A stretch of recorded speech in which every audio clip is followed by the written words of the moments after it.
Ok, c'est parti pour l'actualité. Avec les marchés qui montent aujourd'hui. Donc, pour en tout cas les marchés traditionnels, hein, pas la crypto, mais pour les actions sur les indices américains surtout, on a les actions qui bondissent grâce à Nvidia. Donc, on va aller sur Nvidia, voilà, étudier Nvidia dans un instant. Nvidia qui est ma plus grosse valeur et qui emmène la bourse vers des plus hauts. Donc ça, c'est magnifique. Les investisseurs ont plutôt mis de côté, voilà, en tout cas pour cette journée, les problèmes d'inflation et de taux. C'est ça qui jugule le marché de base. C'est sur ça que sont suspendus, on va dire, les investisseurs. Mais là, voilà, on a encore un membre de la Fed qui déclare que il a besoin encore de plusieurs mois de données sur l'inflation pour prendre une décision. Donc bon, c'est pas pour demain la veille qu'on va avoir la baisse des taux pour, voilà, pour relancer un peu la croissance et faire booster les actions en bourse et par de la même occasion, on va dire les actions, les cryptos, on va dire. Donc les investisseurs voilà, se détournent de tout ça et profitent de l'éclat d'Nvidia, on va dire. Et justement, avant Nvidia, là on a le trésor américain. Ça c'est une bonne nouvelle pour le coup puisque on sent que le quantitative easing va peut-être revenir, c'est-à-dire l'impression monétaire pour soutenir les marchés, voilà, en cas de crash ou des choses comme ça. Donc les investisseurs attendent deux choses, que la Fed justement baisse les taux d'intérêt, mais pour ça, il faut que l'inflation diminue. Mais voilà, ça, c'est la première chose que les investisseurs attendent parce que ça booste les actions. Mais les investisseurs attendent aussi une deuxième chose, de l'argent magique, de l'argent frais qui arriverait sur les marchés. Ce qu'on appelle le quantitative easing. Donc, imprimer à nouveau de l'argent par les banques centrales pour voilà, soutenir l'économie. Cet argent va être dirigé vers l'économie. Et bien sûr, bah, ça va se retrouver à la fin bah, dans la poche des investisseurs hein, ou des gens les plus riches. Donc cette impression monétaire, elle arrive puisque le Trésor américain ici lancera un programme de rachat à partir du 29 mai. Donc on est mardi 28 mai. Donc à partir de demain, un programme de rachat oui, un programme de rachat bah, pour des actions ou des choses comme ça. Donc alors on va voir ça, voilà, le Trésor américain prévoit de commencer un programme de rachat. Qu'est-ce que ça signifie? Bah en fait, ce sont des programmes sont souvent utilisés pour injecter des fonds dans l'économie. Donc voilà, c'est toute cette nouvelle impression monétaire, c'est pour injecter cet argent dans l'économie pour la soutenir et pour la booster un peu. C'est exactement ce que les investisseurs attendent et aiment. Et voilà peut-être ce qui alimente aujourd'hui les marchés aujourd'hui. Pourquoi les marchés aussi sont en hausse? C'est pour cela. Et là, on parle de 2 milliards de dollars qui seront investis dans l'économie dès à présent chaque semaine. Donc maintenant, à partir de maintenant, le quantitative easing est de partie. Et ça y est. Bah ça, je pensais que ça allait arriver bien plus tard, une fois que la Fed aurait baissé les taux d'intérêt. Mais là, il se pourrait que, voilà, il commence doucement. Hein, 2 milliards, c'est pas, voilà, c'est pas incroyable hein, à l'échelle américaine là, mais ça commence petit à petit. Donc chaque semaine, 2 milliards à injecter, c'est déjà un bon début. Et c'est déjà une bonne nouvelle. Ce qui vous montre que bah, les bourses vont continuer à monter. Les actions en bourse, des choses comme ça, soutenues par tout cet argent magique qui arrive sur les marchés, tout ça. Donc c'est une très très bonne nouvelle. Et il n'y a pas de quoi s'inquiéter. Maintenant, pour Nvidia, c'est Nvidia hein, qui drive le marché. Voilà, hein, Nvidia qui se négocie à encore un nouveau plus haut. Plus 5, voire plus, c'est monté même à plus 8% sur cette journée pour Nvidia. Ça bat tous les records. Moi, je suis principalement investi sur Nvidia. Donc moi, j'apprécie. J'ai encore pris aujourd'hui plusieurs centaines de dollars. Ça fait plaisir. On continue, hein. Ça avance et donc voilà et même voilà hein, c'est Nvidia c'est que le début hein. Les analystes ciblent le prix à voilà à 1250 voire j'ai même vu 1500 dollars. C'est normal hein. Nvidia vend voilà des milliers de GPU donc son cours va s'apprécier encore. Parfait. Les analystes voient l'action bien plus haut, c'est tant mieux. Donc voilà, et pourquoi l'action Nvidia a augmenté donc après que la société d'IA d'Elon Musk, donc XIA, c'est une startup qu'Elon Musk possède, eh bien, la société d'Elon Musk a obtenu un investissement de 6 milliards de dollars dans des levées de fonds, tout ça. pour continuer à se développer. Et donc XIA vient pour concurrencer OpenAI, donc l'entreprise qui a créé ChatGPT. OpenAI, où il y a Sam Altman derrière là, qui a été un peu en partie racheté par Microsoft. Eh bien, OpenAI sont les grands leaders. Eh bien, Elon Musk veut les concurrencer. Surtout qu'Elon Musk et Sam Altman, là, ils s'aiment plus trop, là. Ils sont plutôt en rivalité. Tout comme Elon Musk et Mark Zuckerberg. Donc, Elon Musk, voilà, hein, il est en rivalité avec tous les, un peu les visionnaires ou les génies, là, qui s'approchent de lui, là. Voilà, il veut les battre sur leur propre terrain. Et donc, XIA a obtenu une levée de fonds de 6 milliards et on sait à quoi va servir ces 6 milliards, a surtout acheté en masse des GPU d'NVIDIA, justement pour, voilà, pour développer l'intelligence artificielle pour la startup d'Elon Musk. Donc voilà, hein, NVIDIA va s'en mettre plein les poches et c'est pour ça que bah, l'action NVIDIA a explosé parce qu'on sait qu'il va y avoir des achats massifs de GPU à champ d'NVIDIA. Et ça, c'est les GPU à champ, c'est le premier modèle, hein. Nvidia a déjà préparé la suite avec les modèles Blackwell qui seront 2 fois plus chers. Donc, je vous laisse imaginer. Nvidia est déjà en pénurie avec ses H100, mais les Blackwell qui arrivent, qui vont coûter le double, vont continuer à, voilà, à pousser l'IA encore plus loin et ça va recommencer, les achats massifs vont recommencer, hein. Parce que voilà, les entreprises seront toujours plus en demande de plus de puissance et Nvidia va combler tout cela. C'est pour ça que Nvidia c'est encore parti pour bien progresser à l'avenir là. Donc voilà, et OpenAI justement se bouge les fesses, on va dire entre guillemets, hein, pour voilà, se développer toujours plus vite, justement, hein, par rapport à la concurrence là, d'Elon Musk et tout ça. Donc OpenAI crée une équipe de surveillance avec Sam Altman à bord et commence la formation d'un nouveau modèle.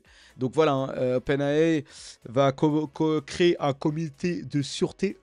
Voilà, c'est surtout pour pas que l'IA déborde et qu'ils perdent le contrôle, tout ça.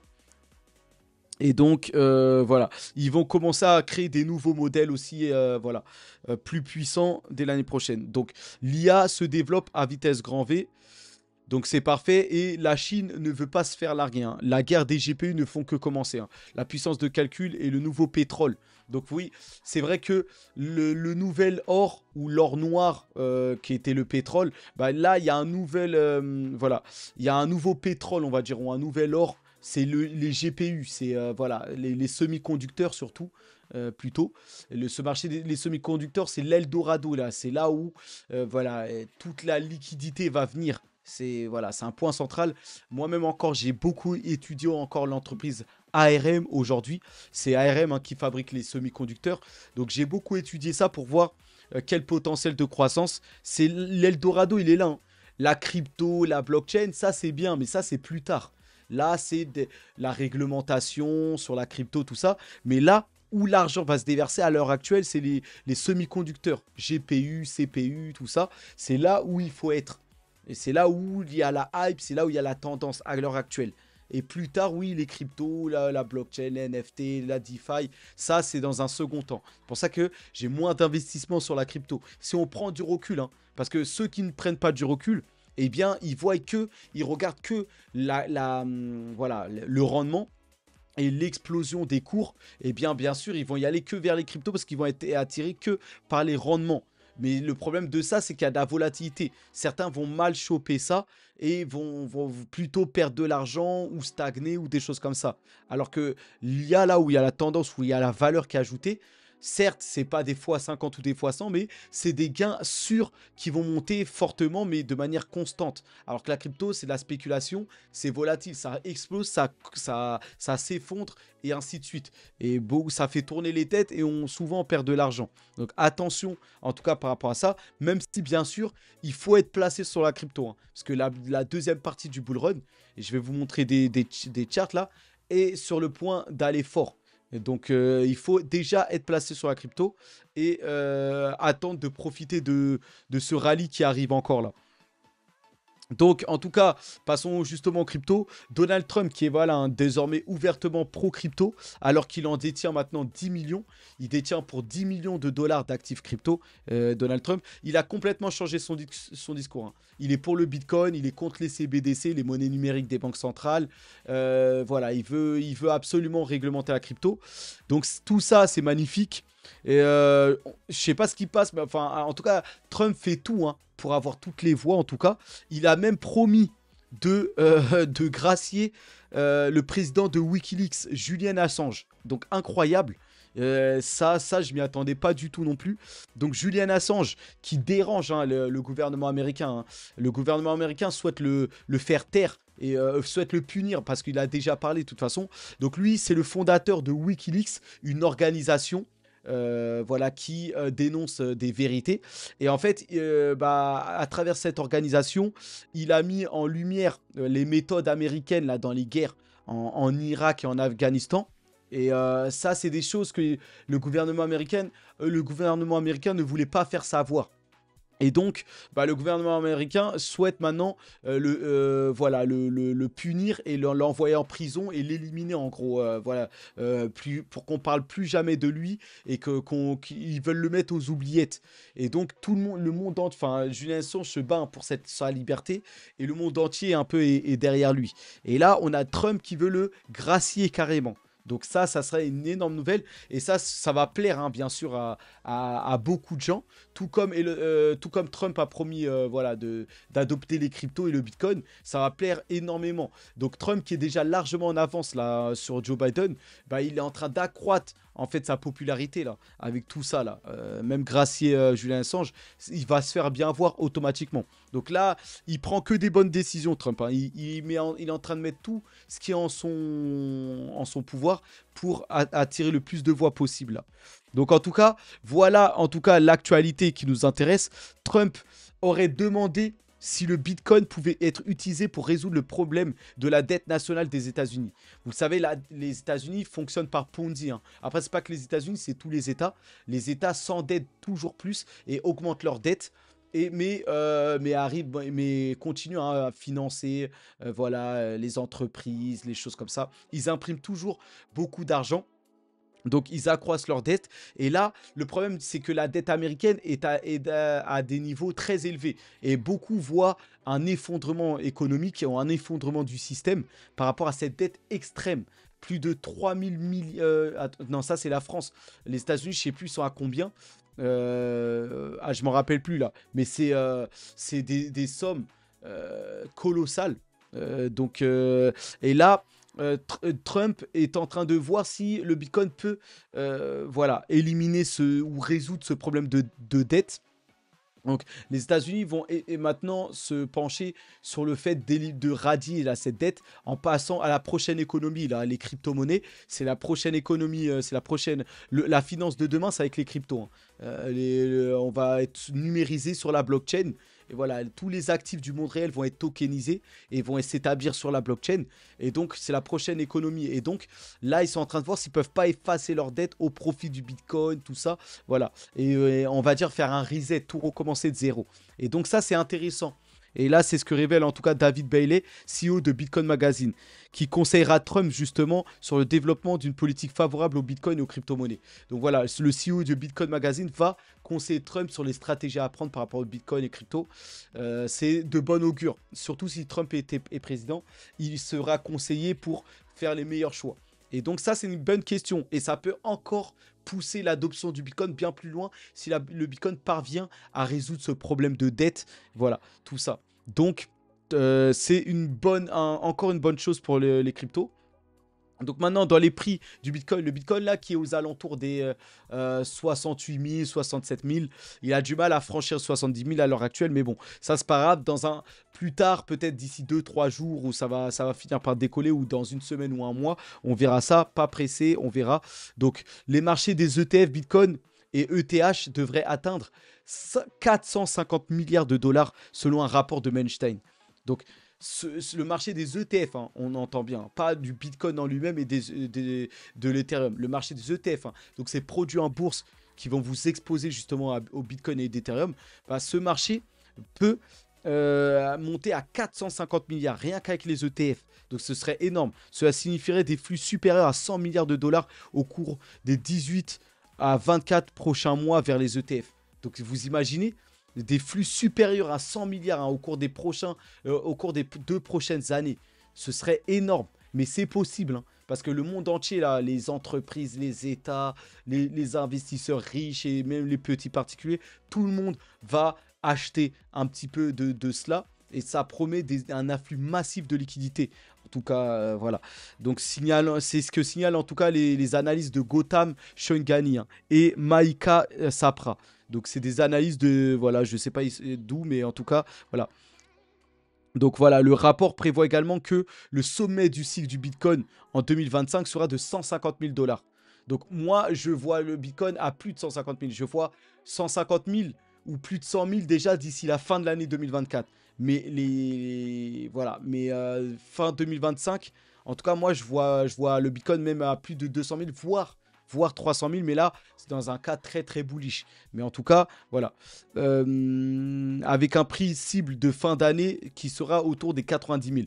Bon, en tout cas, euh, bon, c'est leur rapport. Ici, là, Gautam Shongani et Maïka Sapra. Je sais pas. Moi, je suis plus bullish que ça. Pour moi, on va même dépasser 100K d'ici la fin de l'année 2024. Mais bon, on verra bien. Donc voilà, Solana, lui, pourrait également bénéficier de l'ETH ETF, car cela a des implications positives pour d'autres tokens. Oui, Solana, parce que maintenant, on va avoir des spéculations sur le fait que Solana pourrait avoir son ETF. Ça peut alimenter la hype et le prix du Solana. Donc, on verra ça. Donc, en tout cas, voilà les analyses qui sont très, très bullish. Hein. C'est des analyses qui se tiennent sur les 2 prochaines années. Hein. Mais on voit un afflux massif et ça a porté le prix du Bitcoin et d'Ethereum voilà, vraiment très haut. Donc, prenez ça en compte. Mais en tout cas, moi, je vais investir hein, massivement là sur Bitcoin et Ethereum dans les prochaines semaines, prochains mois. Parce qu'il y a beaucoup de liquidités qui va arriver sur ces actifs-là. Là. Donc voilà par rapport à ça. Maintenant, on a aussi Semler Scientifique qui annonce que son conseil d'administration a adopté Bitcoin comme principal actif de réserve de trésorerie. Donc ça y est, hein, Bitcoin même devient le principal actif de trésorerie d'entreprise. Hein. La société spécialisée dans le développement de technologies de santé a acheté 580 Bitcoins. Sachant qu'un Bitcoin, ça vaut proche de 70 000 dollars. Donc, ils en ont acheté 580 pour environ 40 millions de dollars. Donc, ils ont mis 40 millions de dollars d'un coup, ils ont acheté pour leur compte, pour leur trésorerie. Et bientôt, justement, c'est pour ça que le prix du Bitcoin va s'apprécier. Toutes les entreprises du monde, quasiment, surtout les grosses entreprises américaines, vont acheter cela pour leur trésorerie. Puis je pense que c'est Tesla et voilà, quelques entreprises jeunes, comme Meta peut-être, qui vont initier cela. Mais bientôt, vous allez entendre dans les actualités, oui, Apple a acheté Bitcoin pour leur trésorerie, Microsoft, etc.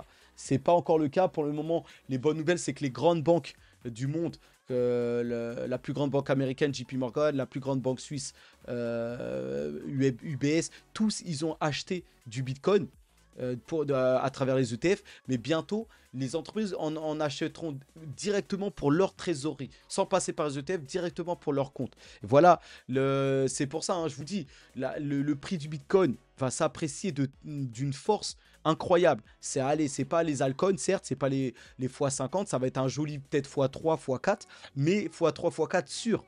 Alors que les autres, c'est peut-être des x10, x50, mais pas sûr, en tout cas. C'est là où, voilà. Et comme on sait que l'investissement et la route vers le succès, c'est marche après marche, au lieu de sauter les étapes, parce que tous les youtubeurs ou les trucs parlent de direct comment devenir millionnaire, alors qu'il faudrait déjà avoir 20 000 ou 50 000 dollars ou 100 000 dollars. Déjà, il faudrait viser ça. Donc voilà, c'est étape après étape. Et vaut mieux se positionner sur des choses sûres qui montent sur le temps plutôt que spéculer et s'étaler sur 50 000 cryptos et mettre 100 dollars par-ci et attendre, espérer que voilà. Moi, c'est ma vision. Après, on en débattra sur Telegram ou d'autres choses. Dites-moi en commentaire, mais voilà, s'étaler sur aller 100 dollars sur Tao, 100 dollars sur Caspa, 100 dollars sur, je sais pas moi, Corps Scientifique, $100 sur le PP, $100, 50 $ sur le Floki. Ça, non, ça, en fait, vous étalez. Et en plus, ils explosent pas au même moment. Donc, en fait, vous commencez à devenir impatient parce que d'autres à côté vont exploser. Au final, on va nulle part avec ces stratégies. Alors que si vous réunissez tous ces $100, ça vous fait $3000. Par exemple, mais sur Ethereum qui fait un x2 ou x3, vous êtes déjà à 9000 ou des choses comme ça. Je sais pas si vous voyez le truc. Donc c'est plus. Et là, c'est du sûr. Parce que Ethereum, c'est quasiment du sûr, hein. Quand ça rentre comme ça, le produit Ethereum, il rentre sur la bourse et sur en tant que ETF et des choses comme ça. Et quand on voit que les BlackRock se positionne, d'ailleurs, on va aller là, se positionne, bah ça, c'est du sûr quasiment. Alors que le reste, c'est pas encore du sûr. Les nouveaux projets là qui sortent et tout ça, c'est à voir, c'est à déterminer. Mais ça peut couler. Polygon Matic, aujourd'hui, on ne sait pas ce que ça va devenir. C'est à plat. Polkadot, qui était peut-être l'un des plus gros projets, on ne sait pas. Cosmos, on ne sait pas. Ils sont là, ils font des airdrops et tout ça, mais on ne sait pas ce que ça va devenir. Parce que maintenant, voilà, vous avez d'autres cryptos qui font mieux, qui font mieux que peut-être la stack de Cosmos pour développer des projets comme Optimism par exemple. Donc on ne sait pas, faut voir. En tout cas, bon, le prix du Bitcoin, regardez, hein, ça c'est une image qui résume tout. On est à peu près ici à la moitié, hein, avant de, voilà, on va faire l'autre moitié du bull run là, d'ici jusqu'à fin 2025, voire jusqu'à 2025 en tout cas. On est parti pour dépasser. Enfin, pour moi, on ira au plus haut là, entre 200 et 300 000 pour moi. Mais je sais pas. Mais regardez, comme les autres fois précédentes, voilà, on va monter ici comme en 2020, comme en 2016. Toujours la même chose. Donc, on va connaître une deuxième partie du bull run. Espérons qu'elle soit forte et qu'elle nous amène au-delà des 100, voire 200K. On verra en tout cas pour le Bitcoin. Et pareil pour les altcoins, hein, c'est la même chose, ça bouge pas. Les altcoins, c'est la même. Là, on est parti pour un rallye vert ici, là, qui pourrait amener les altcoins, la totalité du market cap des altcoins. C'est toutes les cryptos en dehors du Bitcoin, hein, les altcoins. Même Ethereum, c'est un altcoin. Donc tout ça à 4 trilliards. Une capitalisation pour l'ensemble des altcoins. C'est immense. Et donc, on est parti, hein, comme la dernière fois ici. On est parti pour refaire cela ici. Donc, on verra. En tout cas, ça promet. Donc voilà, et pour le Bitcoin, pour finir, bah voilà, regardez, on a la haute école de gestion de Zurich qui lance la première formation sur le Bitcoin d'Europe dès mars 2025. Donc là, ça y est, hein, on est justement quasiment là, enfin on est au mois de mai. Et là, dans moins d'un an, on a une haute école, hein, une école prestigieuse qui va lancer des formations sur le Bitcoin. C'est-à-dire enseigner cela à des élèves. Voilà. Donc, ça y est, l'adoption va commencer, hein, vraiment. Et la hype, voilà, va suivre dans la foulée. Donc, en tout cas, bien. C'est du tout bon, hein, c'est du tout bon pour le Bitcoin qui continue, hein, son adoption. Et maintenant, même les écoles voilà, vont en parler, on va dire. Donc, pour Ethereum, attention, Ethereum est sur le point de péter, hein. Vraiment, alors regardez, on pourrait avoir un choc de l'offre puisque le solde d'Ethereum sur les exchanges atteint son plus bas. Voilà, son niveau le plus bas là, et l'approbation justement de l'ETF Ethereum ne fera qu'accélérer le choc de l'offre de la demande. Donc voilà, l'offre d'Ethereum en gros sur les exchanges est totalement basse, il n'y a plus d'Ether sur les exchanges, et ça arrive à un moment où la demande d'Ethereum va exploser bientôt, une fois que les ETF seront validés. Donc ça risque de faire un choc de l'offre qui va pousser le prix de l'Ethereum, qui va faire exploser le prix de l'Ethereum. Donc il faudrait se placer sur Ethereum avant que cela arrive. Et vous voyez, c'est pour ça que moi, j'ai déjà troqué mes bitcoins contre l'Ethereum et je vais injecter aussi sur le bitcoin, hein. Mais en tout cas, je me prépare à ça, à ce choc avant que l'ETF soit massivement acheté, l'ETF d'Ethereum, ce qui arrivera dans quelques semaines. Donc voilà, je me place vite et j'essaye d'injecter le plus possible avant que ces événements arrivent. Donc préparez-vous, ça va arriver très vite. Ici, maintenant, les protocoles là sur le réseau Ethereum, On a le ENS, qui est le Ethereum Name Service, qui est le principal protocole projet de nom de domaine depuis Ethereum. Comme vous le savez, hein, dans le futur, tous les services seront sur la blockchain. On va tous utiliser, on va tous passer par la blockchain, hein, pour n'importe quel service. Et Ethereum est considéré comme l'Internet décentralisé, comme le réseau où on va tous être pour utiliser les services, tout ça. Principalement, hein, vous avez Solana et d'autres, mais Ethereum. Et en fait, il va y avoir des noms de domaine par rapport à tous ces projets, ces protocoles. Voilà, pour se retrouver. Et en fait, là, vous avez le plus gros projet de nom de domaine du réseau Ethereum. Et là, ils ont sorti une mise à jour, une version 2, on va dire, qui va pouvoir faire que, voilà, ça va s'étendre au layer 2. Puisque les layers 2, les couches 2 sur Ethereum, là, Arbitrum, Optimism, Polygon, sont indispensables au succès d'Ethereum. Puisqu'ils vont venir scaler, désengorger le réseau d'Ethereum et avec des frais très faibles. Et en fait, on sait qu'on va beaucoup utiliser ces couches 2 à l'avenir. Et donc, les noms de domaine vont aussi s'établir sur ces layers 2. Et les noms de domaine, c'est très important pour ça. Chacun qui voudrait créer un projet, il devrait avoir son nom de domaine, tout ça. Et voilà, une adresse unique, tout ça. Et ça, voilà, c'est les noms de domaine, c'est important aussi. C'est un business. Et donc là, vous avez un gros projet qui le propose. Donc voilà, n'oubliez pas, hein, sur Ethereum, c'est pour ça que je vous dis que ça risque d'exploser. BlackRock qui se prépare, hein, qui prépare une entrée massive sur le marché des RWR avec une dépense de 5 millions de dollars en nouveaux jetons. Donc voilà, BlackRock qui se positionne, hein, et ça, ils vont le faire sur le réseau Ethereum à travers des protocoles comme Ondo, voilà, pour acheter peut-être des actifs sur Ethereum, tout ça, lié au Real World Asset. Donc, la liquidité va arriver à travers BlackRock, certainement sur Ethereum, mais bon, en tout cas, ça arrive, hein, ça arrive, et il faut se placer tout de suite avant que ça arrive. Pour Solana, énorme nouvelle aussi, les validateurs de Solana. Donc, les validateurs, c'est les gars qui contribuent à la sécurité du réseau. En fait, toute personne peut acheter des cryptos, en l'occurrence ici pour Solana, les cryptos Sol, et ensuite vous achetez ces cryptos Sol et vous pouvez les mettre à disposition du réseau Sol, c'est-à-dire les stacker. Et en fait, les stacker, ça veut dire que vous allez déléguer vos cryptos, comme les prêter, et parce que les cryptos ont une certaine valeur. Et en fait, en les déléguant, en les donnant, en les prêtant, vous allez rémunérer un peu ces validateurs. Et vous allez toucher des intérêts en bloquant ces choses-là, vous allez rémunérer un peu les validateurs. Les validateurs, eux, vont s'occuper de sécuriser les réseaux blockchain, hein, pour vulgariser. Et donc, vous touchez, chacun va toucher des intérêts en stackant sa crypto. Et donc là, il faut savoir que sur le réseau Solana, désormais 100% des priority fees, les validateurs vont recevoir la totalité, hein, maintenant des frais, tout ça. En tout cas, voilà, des rémunérations.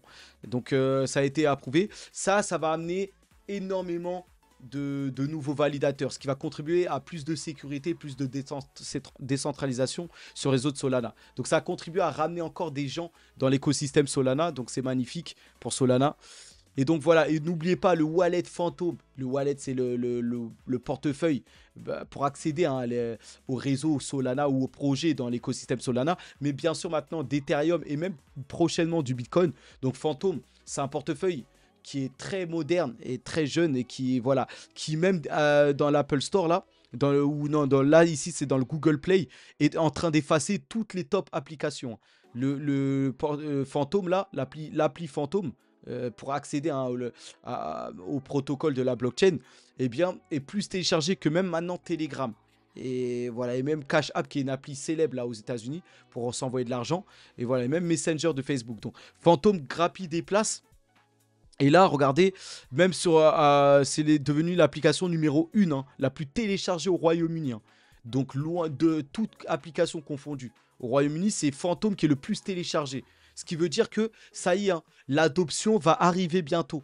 Parce que les gens vont commencer depuis leur téléphone à utiliser les services de la blockchain. Voilà, ils vont accéder soit à l'écosystème Solana, Ethereum, et ils vont commencer à utiliser les protocoles. Donc l'adoption arrive par la voie mobile, on va dire. Donc ça, c'est très très important, cette actualité, ce qui se passe.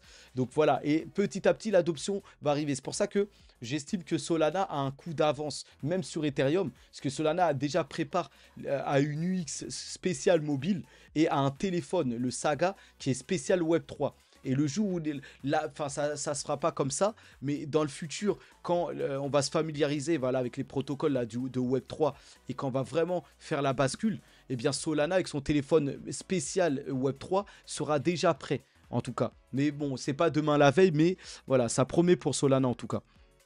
Donc pour Phantom, regardez, Phantom dépasse même Coinbase hein, dans le classement des applications gratuites de l'Apple Store aux États-Unis. Donc Coinbase, qui était l'appli la plus réputée hein, en crypto, se fait dépasser par Phantom.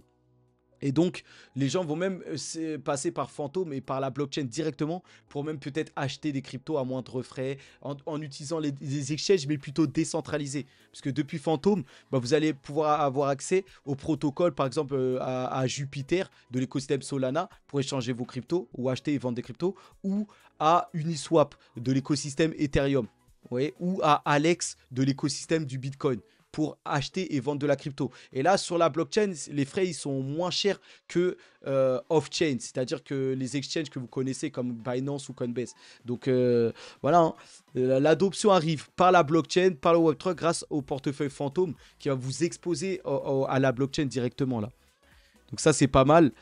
Donc voilà, pour l'actualité, on a fini hein, par rapport à la finance, tout ça.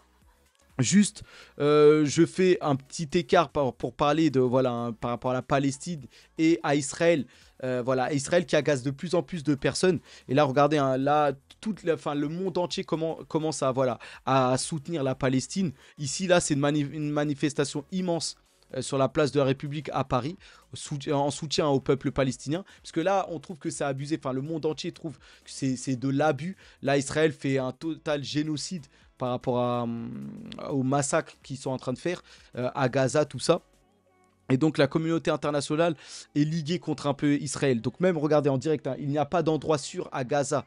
Vous voyez, le chef de l'ONU condamne la frappe israélienne sur Rafah. Donc là, on a tout le monde qui condamne quasiment, même les États-Unis, voilà, l'ONU, toutes les organisations, voilà, la plupart des pays aujourd'hui, même ici Macron, voilà, qui est là et qui dit que voilà, il faut que ça cesse. Ce massacre d'Israël, Israël était allé même un peu trop loin là.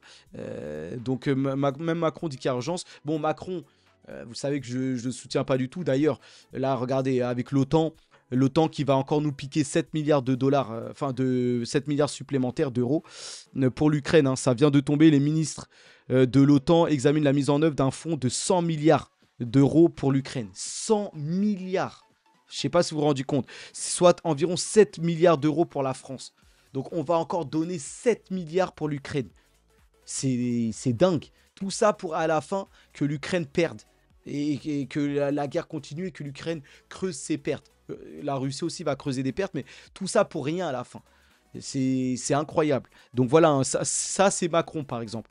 Mais bon, bref, on revient en tout cas. Ici, regardez à l'Assemblée nationale, le député LFI, donc de la France Insoumise, là, le camp de Jean-Luc Mélenchon, Sébastien Delogu, brandit un drapeau palestinien lors des questions au gouvernement.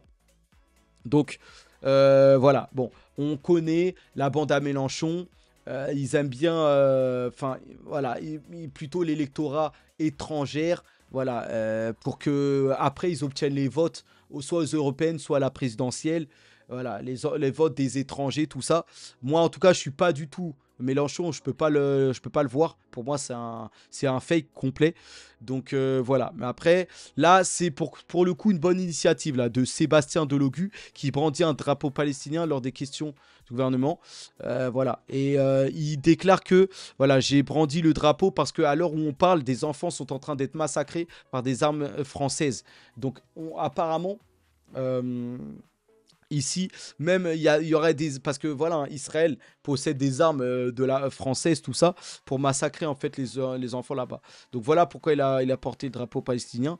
Et donc voilà, c'est lui, hein, Sébastien Delogu, qui se fout en tout cas des sanctions. Il a déclaré parce il va être sanctionné hein, par rapport à ce qu'il a fait à l'Assemblée nationale. Et il s'en fout complètement des sanctions. Donc il assume ce qu'il fait d'avoir brandi un drapeau palestinien à l'Assemblée nationale. Et regardez, même en Italie, hein, l'Italie, plusieurs députés italiens brandissent des drapeaux palestiniens et de la paix aujourd'hui au Parlement italien. Donc voilà, ici vous pouvez le voir de face, ici. Donc voilà, même les Italiens soutiennent. Et ici, on a 3 pays qui ont reconnu aujourd'hui, qui ont reconnu que la Palestine, enfin ils ont reconnu l'État palestinien en tout cas. Donc on a l'Irlande, l'Espagne et la Norvège aujourd'hui.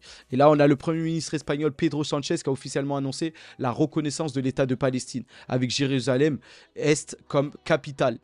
Donc voilà, les États petit à petit, plus le temps passe et plus les États on va dire, voilà, reconnaissent. Ici, voilà, même la Norvège reconnaît officiellement l'État de Palestine. Donc voilà, petit à petit, je pense que c'est une voie pour la solution. Comme ça, quand il y aura beaucoup trop de pays qui reconnaîtront, ils seront obligés de faire une solution à 2 États distincts. Et comme ça, ils ne s'embêteront plus et ne seront, voilà, il y aura plus de guerre entre les deux États là. Voilà. Donc voilà pour cette vidéo, on en reste là. Et on se tient au courant hein, pour d'autres actualités dans la semaine. Donc en tout cas, légionnaires, force à nous. Hein. Bonne soirée à tous et bon courage hein, pour le reste de la semaine.